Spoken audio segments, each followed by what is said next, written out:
Qu'est-ce que le paludisme? Le paludisme, souvent référé à l'anglicisme malaria, est une maladie qui date de l'Empire romain, empire qui a existé il y a plus de 2000 ans.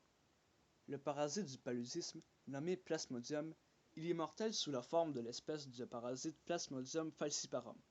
Cette espèce du parasite du paludisme est, malheureusement, celle la plus souvent contractée par les humains.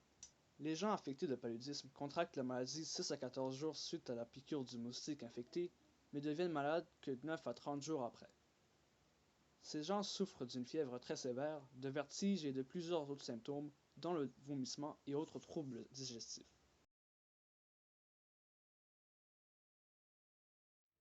Revenons dans le temps du livre Un dimanche à piscine à Kigali, c'est-à-dire en 1994. Il y avait 100 pays et territoires où il y avait un risque réel de paludisme. Parmi ces régions affectées, nous retrouvions l'Afrique tropicale, l'Asie du Sud-Est, ainsi que certaines régions de l'Amérique du Sud. Par contre, nous estimions que près de 90% des cas du paludisme étaient retrouvés dans les pays de l'Afrique tropicale. Avec une population humaine estimée à 5,6 milliards en 1994, nous comptions près de 500 millions de cas cliniques de paludisme à travers le monde entier.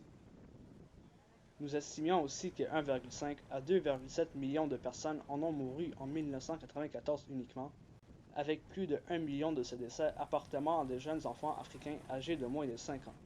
Certains pays affichaient un très haut taux de personnes malades, comme au Kenya, où environ 1 personne sur 5 en était affectée. Afin de prévenir la maladie, la plupart des gens se retrouvant en région en risque d'infection essayaient tout simplement d'éviter les piqûres de moustiques, surtout à l'aide de filets anti-moustiques qu'ils plaçaient par-dessus leur lit pendant la nuit et à l'aide de produits insecticides.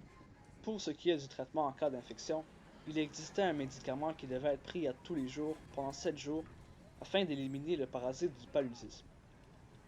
Par contre, puisque ce médicament éliminait la plupart des symptômes lors des premiers 2 à 3 jours, les patients cessaient de le prendre et retombaient encore plus malades puisque le parasite développait une résistance contre ce médicament.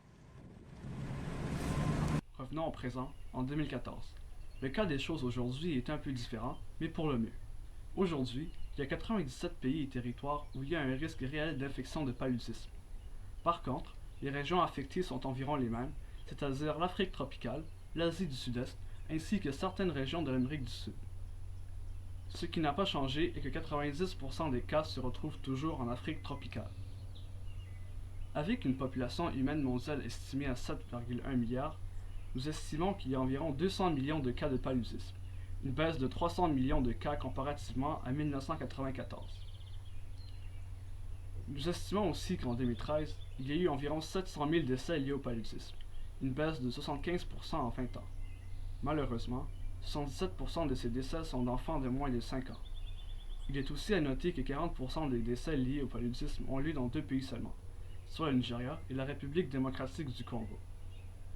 Aujourd'hui, il existe des médicaments qui aident à prévenir le paludisme, mais la meilleure façon d'éviter une infection est encore et toujours d'éviter les piqûres de moustiques, puisque ceux-ci sont ceux qui transmettent la maladie d'un individu en individu.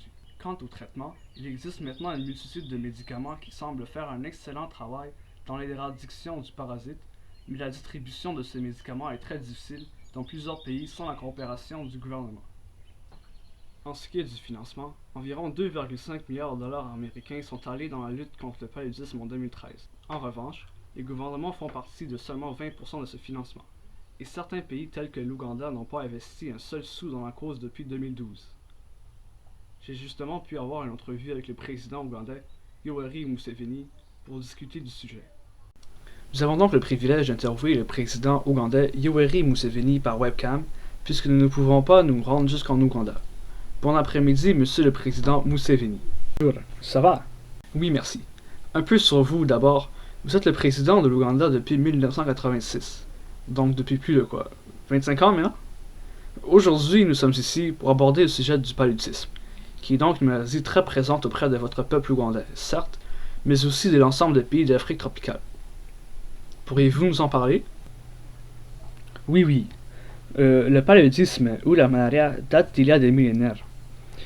Cette maladie est très présente au sein de notre peuple depuis plusieurs décennies maintenant. Nous estimons que 59% des foyers ougandais possède au moins une personne atteinte de paludisme.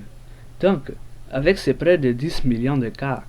En effet, cette maladie est très commune, mais surtout dévastatrice. Dans notre pays de quoi 36 millions d'habitants? Oui, c'est tout à fait choquant. Nous estimons qu'au total, environ 120 millions de dollars américains ont été placés en 2012 uniquement afin de combattre la propagation du paludisme en Ouganda. Pourtant, d'après plusieurs sources, votre gouvernement n'a pas investi un seul sou dans la cause au cours de ces dernières 3 années. Le Fonds global contre la malaria est le principal donateur, de loin, avec près de 90 millions de dollars de dons en 2012 uniquement. Cela me dépasse, puisqu'environ 30% de la population ougandaise en est affectée, et vous semblez complètement indifférent de la situation, puisque vous ne faites aucun effort pour combattre la maladie. Non, non, non, ce n'est pas vrai. C'est de la propagande venant des médias occidentaux. Nous faisons tout ce que nous pouvons afin de contrer cette maladie. Pourtant, toutes nos sources en disent le contraire. De la propagande tout simplement. Finissons cette entrevue ici. Merci beaucoup. Au revoir. Oh, il a coupé l'entrevue. Voilà. Nous avons observé un énorme changement au cours des derniers 20 ans. Cependant, il est évident qu'il y a encore un long chemin à faire avant de finir le voyage. Le Fonds mondial de lutte contre le sida, la tuberculose et le paludisme estime que d'ici 2020, le paludisme sera complètement, ou presque, rayé de la surface de la Terre. Par contre, ceci n'est pas possible sans la coopération des gouvernements des pays affectés. Comment faire pour assurer leur coopération? Est une question à laquelle il nous manque une réponse.